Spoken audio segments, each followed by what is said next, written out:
High বন্ধুরা, কেমন আছো সবাই? শুভ দুপুর। আজকে শনিবার, নিরামিষ।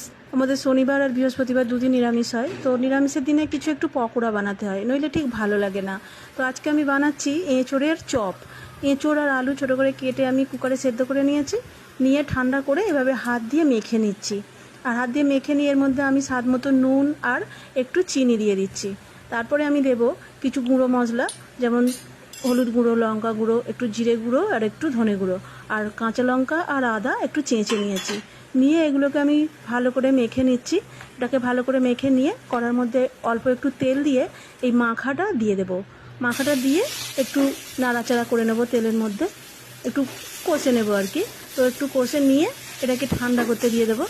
এটা একটু ঠান্ডা হলে এর মধ্যে আমি 1 চামচ ভাজা মশলা দিয়ে দিলাম। ভাজা মশলার মধ্যে আছে গোটা গরম মশলা, জিরে আর শুকনো লঙ্কা আর দুটো মৌরি এর সঙ্গে শুকনো ভেজে গুঁড়িয়ে নিয়েছি। নিয়ে ওটাকে ভালো করে মেখে নিয়েছি।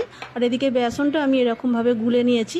নিয়ে এঁচোড়টা আমি হাত দিয়ে একটু চপের মতো আকার করে নিয়েছি। নিয়ে এটা আমি বেসনে ডুবিয়ে আর ডুবো তেলে ভেজে নেব। কড়াতে তেল গরম হয়ে গেছে, এর মধ্যে আমি একটা একটা করে দিয়ে দিচ্ছি। এটা একটু লাল লাল করে ভাজতে হবে। কয়েকটা ভেজে আমি তুলে নিচ্ছি। এর পরেরগুলো আবার এর মধ্যে দিয়ে দিলাম। তবে একবার ভেজে এটা ঠিকমতো মুচমুচে হয়নি। একবার ভেজে রেখে বাকিগুলো দিয়েছি। এগুলো একটু নরম আছে, এগুলো আর একবার দিতে হবে ওর মধ্যে। তো শেষে সবগুলো আবার একবার ভালো করে ভেজে নেব, একদম খাস্তা হয়ে যাবে। তো রেডি হয়ে গেছে আমার এঁচোড়ের চপ। বেসনটা গোলার সময় নুন আর একটু খাবার সোডা দিয়ে দিয়েছিলাম, তাই একদম মুচমুচে হয়েছে। এটা সন্ধেবেলা চা দিয়ে দারুণ লাগবে। ধন্যবাদ সবাইকে।